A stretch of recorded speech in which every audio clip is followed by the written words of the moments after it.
WTOK-TV, this is News Center 11.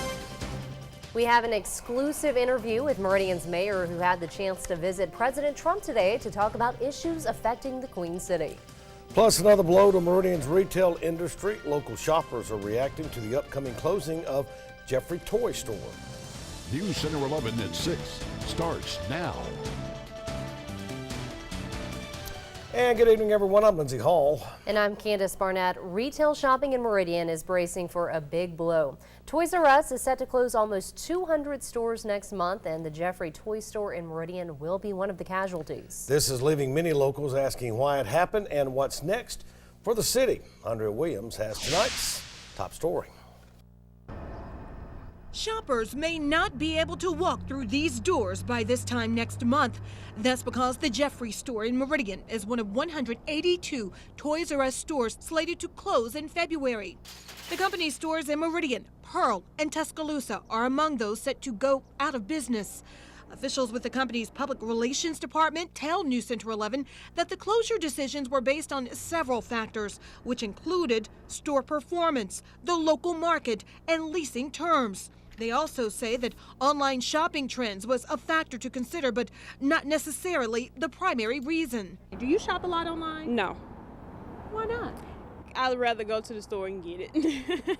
In-store traffic is a major plus for brick and mortar businesses like Bed Bath & Beyond in Meridian, which decided to stay open after announcing that it was closing last month.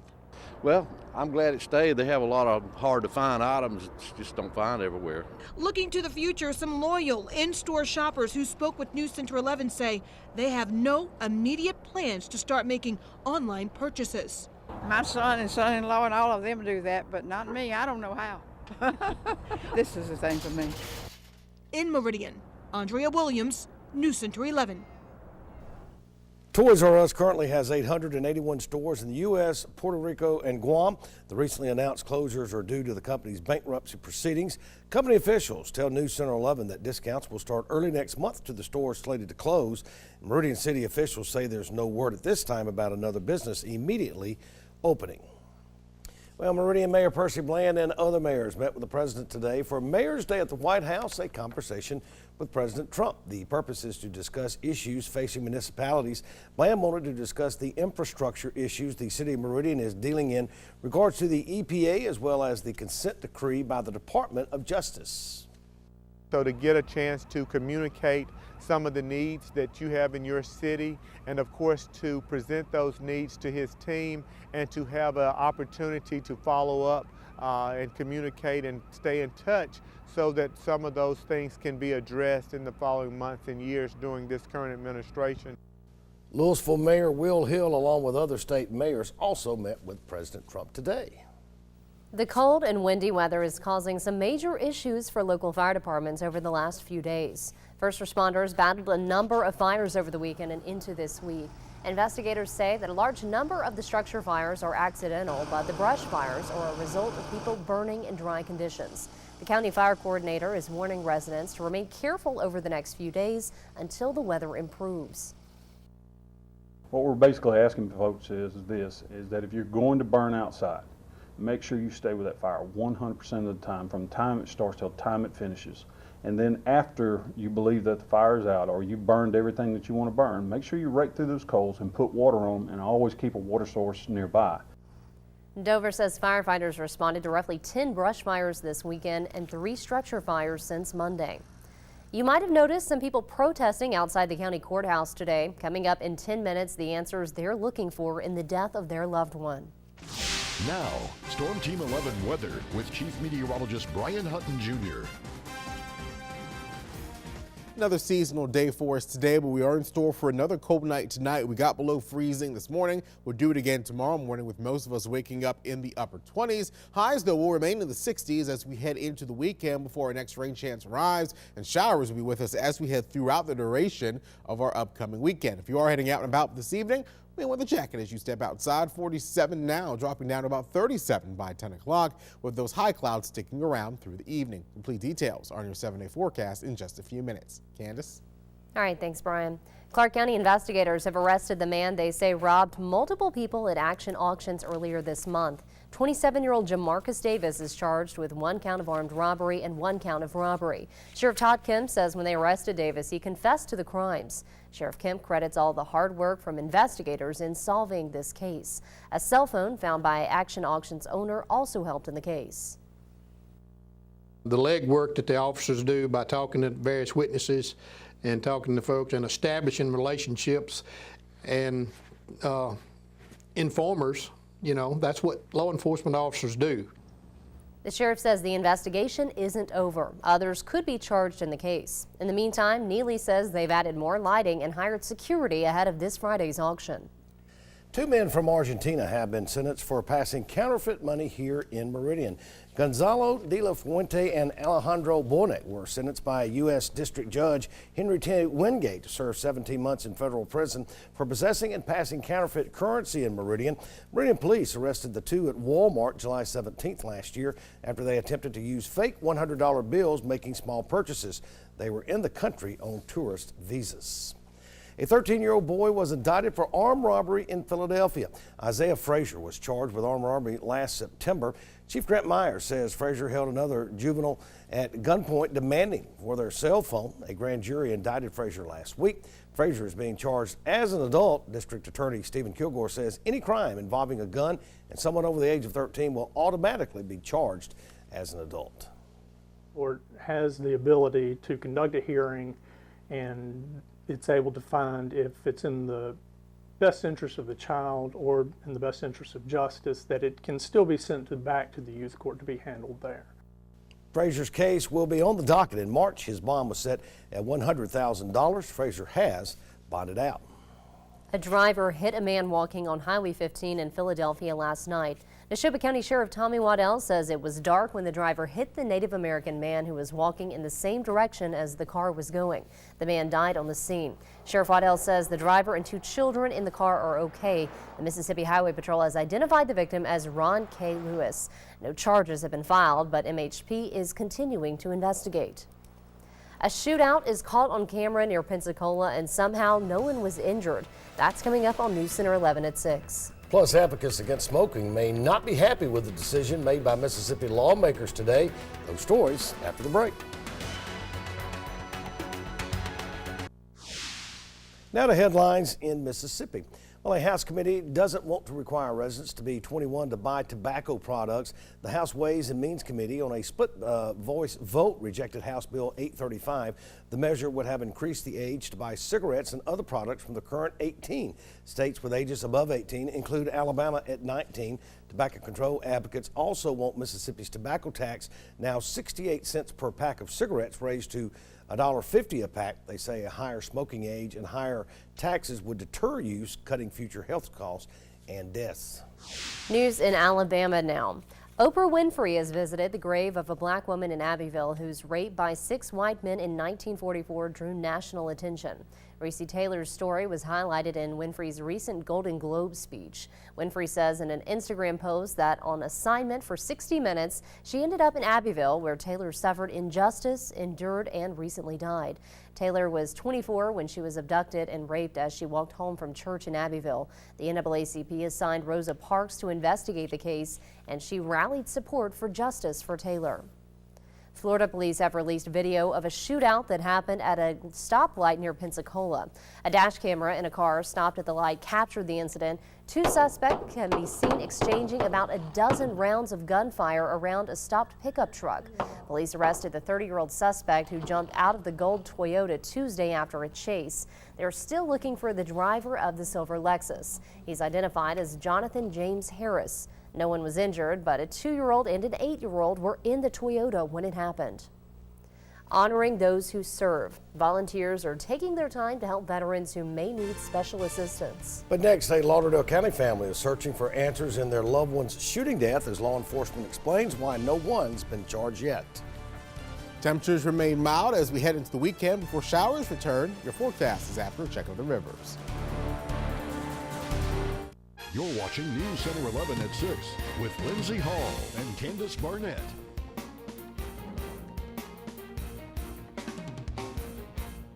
A Lauderdale County family is protesting after no arrests have been made in the shooting death of a loved one.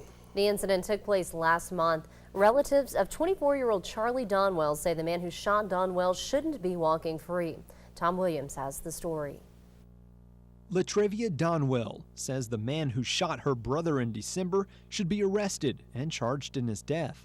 He had a wife, sisters, 16 sisters and brothers, so we just want justice. Charlie Donwell was killed during an incident on Murphy Road December 16th. Donwell's sister says she believes her brother was wrecked and then gunned down for no apparent reason. When I seen his car, how it was wrecked, he never did come out from the wreck, from him being hit, and then the bullet wound to his head was up close. We certainly understand that sometimes the family and community does not understand all of the ins and outs of how these investigations are conducted. Calhoun says in this case, the Castle Doctrine comes into play. The law says a person who uses defensive force shall be presumed to have reasonably feared imminent death or great bodily harm. No arrest has been made in this case at this time because the evidence does not lead us to make an arrest. There are several factors involved, and it is an ongoing investigation. Like, they should have arrested him and then let the grand jury, let him bond out, then let the grand jury decide whether they want to do or not. Donwell says they are not angry with law enforcement, but they hope more will be done. Dig more and give us some type of closure. You know, whatever it may be, just give us some type of closure. We ask for the community to be patient, allow us to do our job, do it properly. In Meridian, Tom Williams, News Center 11. The next Lauderdale County grand jury is set for March. All right, now Brian's here with a look at our forecast. Still pretty nice outside. It is. Yeah. It's so nice. Candace is, trying to keep some of the weather for herself, I think. Huh. That's all Lindsay. But it is nice out there for us Do today. not know what you talk about. Had some high clouds passing a little earlier in Livingston on our Offense and Skycam time lapse over the campus of the University of West Alabama. It has been a beautiful day today, and we're going to see a couple more of those before rain showers arrive as we head through the weekend. Officially 60 our high temperature today. Started off at 30, so a fairly seasonal day. 3 degrees above average on the high, 3 degrees below average on the low. And we'll be very nice as we head through the next couple of days. Outside temperatures sitting upper 40s, low 50s area wide. 46 currently at Keyfield, 50 in AS Meridian as well as in Utah, 49 Demopolis, 52 degrees currently in Forest and Philadelphia, 46 degrees currently in Laurel. Dew point sitting close to 30, which is towards where we are going to bottom out tonight. So the air is still extremely dry. That will allow temperatures to continue cooling off quickly, then warming up rapidly tomorrow morning. Winds have shifted more from the north today, and they'll stay from the north tonight. Right now sitting between 3 and 8 miles per hour if you are seeing any wind speeds out there. But things are quiet. Southern Pine Electric Radar has no rain showers out there for us as those high clouds continue passing over top of the area. They've been a little thicker in the portions of south central Alabama and across portions of south Mississippi as well. We've seen just a few of those over top of our area, and any rain showers associated with the clouds are well off the coast into the Gulf of Mexico. High pressure is firmly in control for us, and that's funneled some of the cooler air over top of us with temperatures in the 40s across North Alabama, North Mississippi, back across Tennessee and Arkansas as well. Temperatures a little warmer in Texas in the 50s and 60s, and we'll tap into some of that as we head through tomorrow and especially into Friday. Compared to this time yesterday, we are actually running 5 degrees cooler, and that's thanks to the drier air and the cooler air that is in place. So we are going to be a little cooler tonight than where we have been the last couple of evenings. So grab a jacket before you do head out and about. You need it, and the kids will as well at the bus stop tomorrow morning. We should be waking up upper 20s area wide as we head through the afternoon hours tomorrow. Lots of sunshine, drier, but those high clouds nonetheless, though, we're back to the low 60s as we head through your Thursday. With another chilly start on Friday. I think most of us, though, should stop at or above freezing as we begin the day on Friday, with us all returning to the middle 60s as we head through the afternoon hours as clouds continue to thicken up in advance of our next system that will be here starting on Saturday. So for us tonight, it's going to be a cold one as we're dropping down to 29 degrees for us. Again, those mostly clear skies for us. Winds will be light from the north. Just those high clouds, 63 degrees for us for your Thursday. High clouds, again, it's a common theme the last couple of days. Mild one, though, winds shift more from the east at 3 to 8 miles per hour. We'll thicken the clouds up on Friday. We'll go partly cloudy at 65. Rain showers start arriving on Saturday. For now, it looks like the best coverage should stay to our south. So we'll go scattered showers on Saturday, with showers continuing into Sunday at 58. We dry back out Monday, Tuesday, and Wednesday, so we'll close out the month dry. Temperatures in the 50s Monday and Tuesday, back to the 60s for for Wednesday. Off the roller coaster for a while, it looks like. Yes, finally holding within a few degrees of where we should be. That's nice. Thanks, Brian. All right. Well, some volunteers out of Vicksburg have teamed up with the Lauderdale County Habitat for Humanity to help local veterans in our area. The team is called Delta 5, and they are from the AmeriCorps National Civilian Community Corps. The team built a handicap ramp for a veteran in Decatur today. Members from the team say it's important to give back to people who have made the ultimate sacrifice for our country by serving in the military. I really like helping veterans. My grandpa is a veteran of 2 different wars, so it's really important to me to help the people that have helped us so much. The team will be working on various projects in our area until February the 6th. And now, well, before we go to Chris, if you're traveling in downtown Meridian, a lot of temporary change. And Front Street will probably affect you.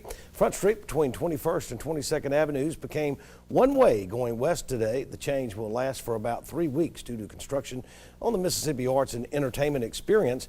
Drivers will not be able to turn right onto Front Street from 22nd Avenue or continue on Front Street. I'm always excited when Chris shows up for sports. You sure there's no more stories? I think that's it right now, Chris. Is it my turn now? Yeah. Are you sure?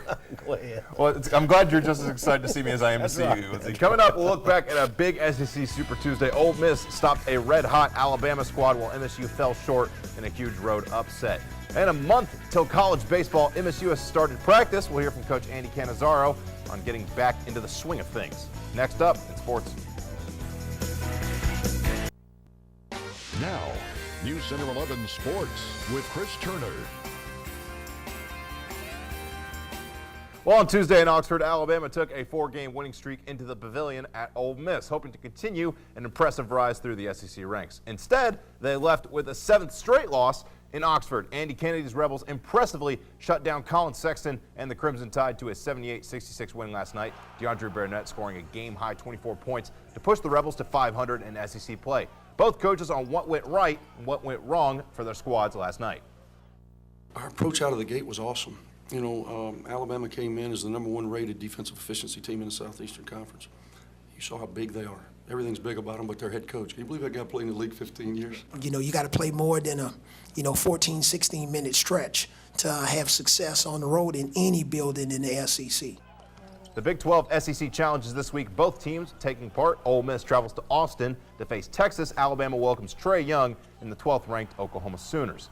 Ben Howland and his team faced a huge road test in Lexington last night. Mississippi State hung close, even leading the Wildcats late in the second half, but eventually the Cats pulled away and ended up with a double-digit victory over MSU. Bulldogs now 2-5 in conference play, just around the halfway point of the SEC season. Howland reflecting on a missed opportunity. We gave up a couple layups when that game was really tight right there, and that kind of, got them a little spread. But yet we're right there, down 6, down 5. 3 minutes ago, whatever it was. It's disappointing because we had a golden opportunity. We felt, here going in the last 10 minutes of the game. Mississippi State back home in Starkville Saturday, hosting Missouri. We're just under a month away until Mississippi State baseball begins its 2018 season, opening things up in Baseburg, facing Scott Berry and his Southern Miss Golden Eagles. It was an impressive first year for new head coach Andy Cannizaro, who replaced John Cohen in the fall of 2016 when Cohen moved over to become the athletic director at MSU. Cannizaro on his players finally getting a chance to be on the field and start practice for the upcoming year. It was just a really good feeling for our guys to be able to get on the field, run around, just kind of get some of that energy and excitement going. We've been inside every day since August, so it's just one of those things where you kind of don't realize what you don't have until it's not there anymore. And now we got a chance to get out on the field yesterday. It was just a really great day for us. MSU made it all the way to the Super Regionals in 2017 before falling to national runner-up LSU. Fish and Game Forecast brought to you by the Vein Clinic at Meridian Plastic Surgery. Your peak times for wildlife activity, 7:20 a.m. and 8 p.m. In Conference USA, the Southern Miss Golden Eagles are the heavy favorite to win the conference this season. The preseason coaches poll came out today. USM received 11 of 12 first place votes. Rice received the other vote. Southern Miss went 50-16 last year, hosting an NCAA regional in Hattiesburg for the first time since 2003. Here's the top 10 in that poll. USM, again, a very heavy favorite to take the conference crown this season, returning a ton of contributors from 2017's NCAA tournament team. That includes 3 preseason All-CUSA picks. Matt Wallner, who's been a preseason All-American for several publications, reliever Nick Sandlin, and former Southeast Lauderdale Tiger and Jones County Bobcat Mason Irby. Baseball season just around the corner. I'm not even done with basketball yet, but now I have to worry about the glove and the bat and all that. Scott Berry getting it done at Southern Miss. No doubt. Thanks, Chris. The days are warm, but the mornings are still very chilly. Next, how you can help out kids in need who are trying to stay warm while waiting at the bus stop. And one final check of your 7-day forecast is after the break. The Mississippi Immigrants' Rights Alliance reacts to current state legislation affecting immigrants and migrant workers. That's tonight at 10. Well, the mornings are still cold, and we want to remind you about our Coats for Kids campaign. Many children in need may not have the necessary clothing to stay warm during the cold, and they need your help. You can donate a new or gently used children's coat by dropping it off here at the TV station in downtown Meridian or at Meridian Mutual Federal Credit Union. Coats will then be distributed by the Wesley House. And once again, here is Brian. You have nothing else to say, do you? No. It's all you from here. You want to come back to me, Lindsay? No. Yeah. Let's go back to this. Not bad for us. Cold mornings will be below freezing tonight, near freezing tomorrow. Warm up this weekend as rain showers return across the area, and then back to average as we head through the end of the month. Last rain for the month is this weekend. My New Year's resolution is to be nice to you. He seemed much more eager to get to Chris than to you. Yes, he did. It's very telling. We'll be back here again tonight at 10.